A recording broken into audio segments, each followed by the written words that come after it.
Tom Sowell, for once I'm going to quote a column you wrote instead of Basic Economics, but we'll come back to this book. A column you wrote earlier this month. Nicholas Kristof, columnist for the New York Times, got under your skin, and not for the first time. Readers of your column will know. New York Times writer Nicholas Kristof, I'm quoting you, asserts that there is, you're quoting him, overwhelming evidence that centuries of racial subjugation still shape inequity in the 21st century, quote, closing quote, and he mentions, open quote, the lingering effects of slavery, close quote. And now this is Tom Sowell. If we wanted to be serious about evidence, we might compare where blacks stood 100 years after the end of slavery with where they stood after 30 years of the liberal welfare state. Yes. Explain that. Well, in 1960, which would be almost 100 years after the end of slavery, Right. 22% of black kids grew up in homes with only one parent. Just 22%. Yes. 4 out of 5 were in homes with both parents. Yes.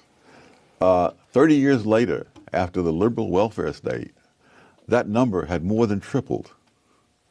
And so I said, well, let us compare, if we can speculate on how much that 22% was due to the legacy of slavery.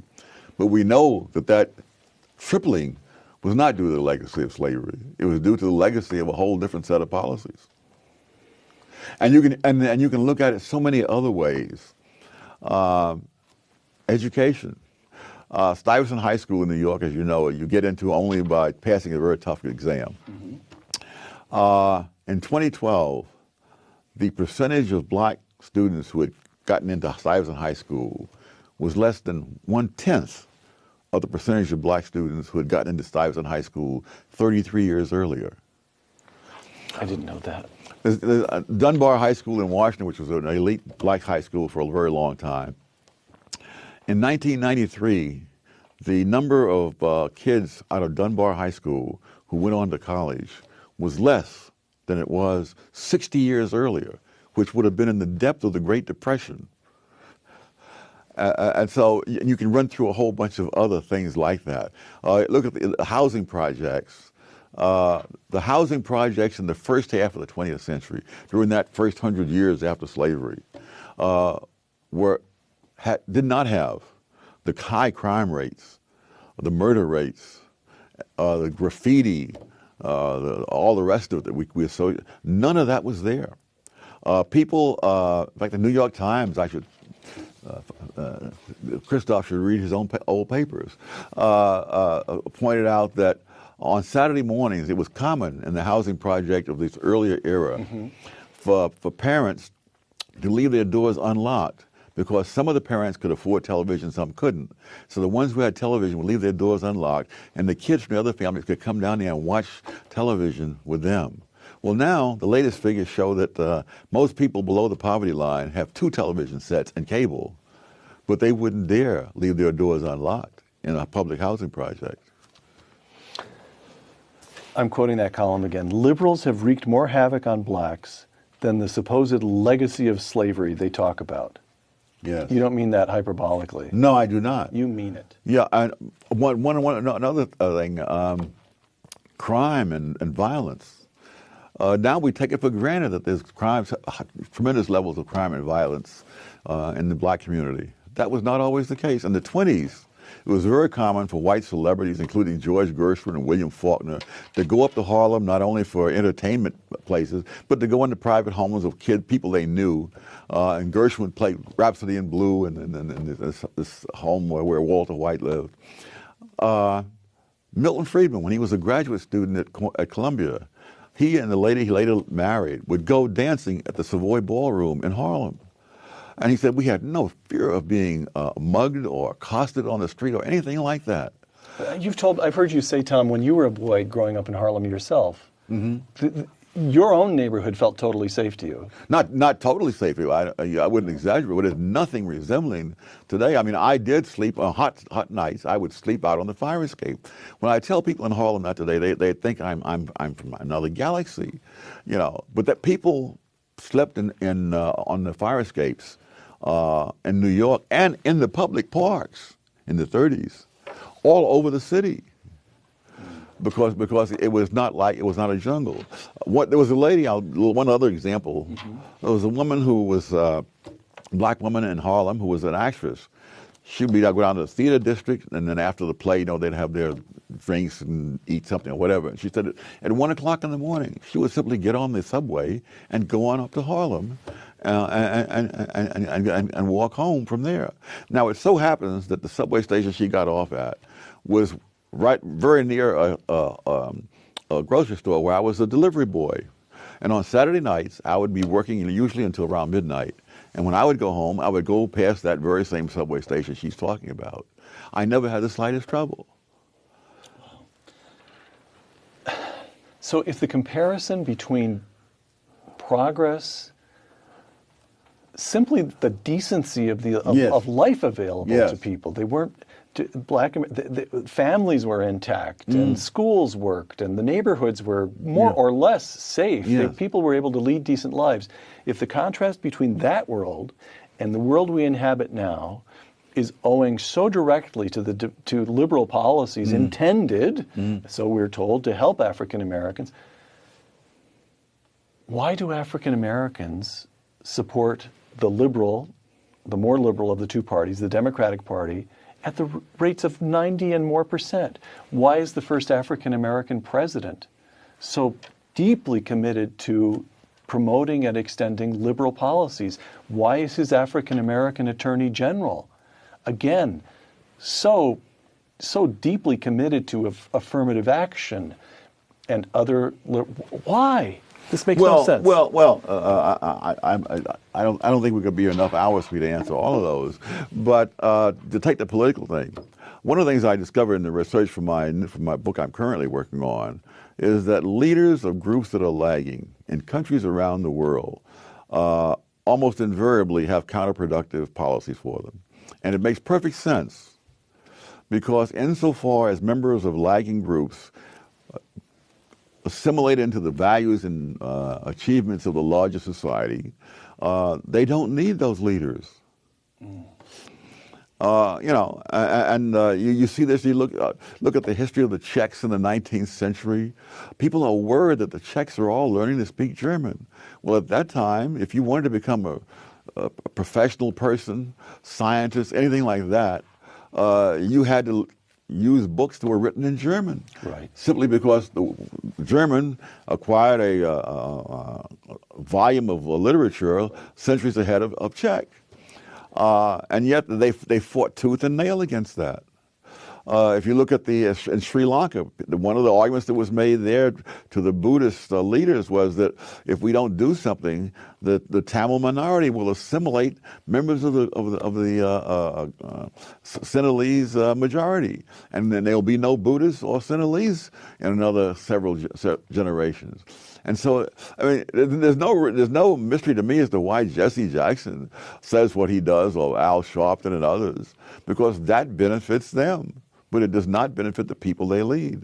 And all the incentives are for leaders to lead people into things that don't help the people, but help the leaders. What you'd create there would be an exception for Dr. King, though, wouldn't there? Yes, but he was different because he was earliest, or what? Why? What's different about it? Well, it's like insurgent movements in general.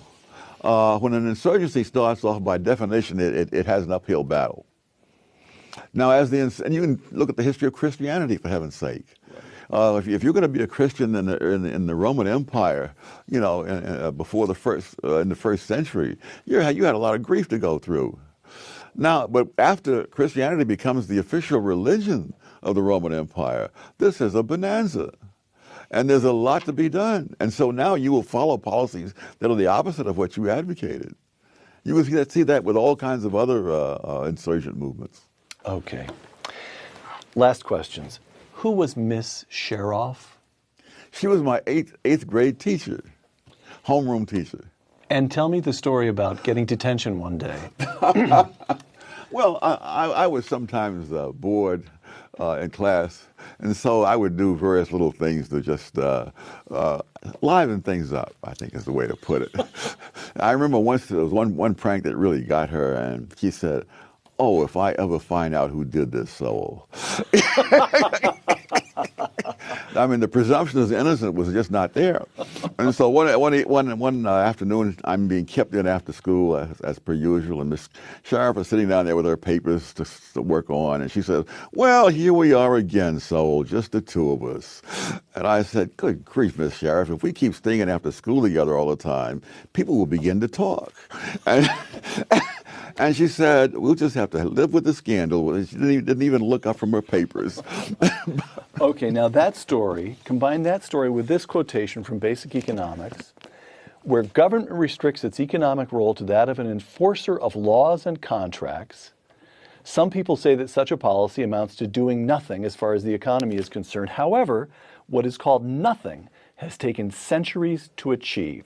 Yes. So you put Miss Sheriff together with that quotation from Basic Economics, and you get Tom Sowell's view of the world, which is that human beings are unruly, they need constraints, even as the 8th grade Tom Sowell needed to be punished needed to be kept after school. There was no Eric Holder to keep them from punishing me. Heaven knows I might have gone into become a criminal. So your view is that life is hard. Mm-hmm. People are not angels. No. They need social structures. They need laws and a government that enforces the law and gives us some stability and civil comedy is doing enough. In most cases, yes. In most cases, yes. All right. Another person from your past that I'd like to know about. This is from a recent column. Professor Sterling Brown. Oh, yes. Sterling Brown remains as much a hero to me in my old age as he was when I was a freshman at Howard University. He wrote bitterly eloquent attacks on racism, and yet when I was preparing to go off to Harvard, he said to me, "Don't come back here to tell me you didn't make it, because white folks were mean." Yes. Close quote. Sterling Allen Brown, who's known to the rest of us as an important poet, a literary figure, you knew him how? And I took 2 classes from him. One was in literature, but one was in creative writing. And a number of people who took his classes have gone on to become well-known writers, by the way. I knew nothing. I didn't know he was a writer or anything else when I took his class. I see. So what did he mean when he said to you, you knew that he knew that racism existed because he wrote about it? Yes. And yet he said, what's he saying? He's saying, don't let it hold you back? What is he saying to you? That's right. And he was essentially burning my bridges behind me so that I wouldn't dare show my face on Howard University campus if I didn't make it at Harvard. I see. So you can't stand self-pity. Is that part of what's going on here? Partly, yeah. And somehow or other, the liberal project plays on pity. Yes. And in fact, in the book that I'm writing now, I discover this is true not only in the United States, it's true in England, and the situation is wholly different. And yet, if you read the data, for example, from London, the educational tests and so forth, you see that there, immigrants from Africa pass this test they have. I'm talking about low-income people now. Nearly 60% of the time. Blacks from Caribbean, like 50%, so on. Native-born whites in the same low-income bracket pass this test 30% of the time. And it's the same thing. The foreign people come in, they haven't had generations of being steeped in the welfare state vision, the vision of grievances, victimology, and resentments, the idea that there are enemies out there dedicated to keeping you down. That's the message that's been pumped into the head of the white lower class in Britain, and that's the image that's been pumped into the black low-income people in the United States, and the results are the same in both cases. What would Sterling Allen Brown want to say to Al Sharpton and the protesters in Ferguson today? I don't know. What would you say to them, to Al Sharpton and? Well, I'm sure it couldn't be repeated on television, but I would say nothing actually. Why is that? I am sure that Jesse Jackson makes 10 times as much money a year as I do. And I don't think I should take on the project of convincing somebody to reduce his income by 90%.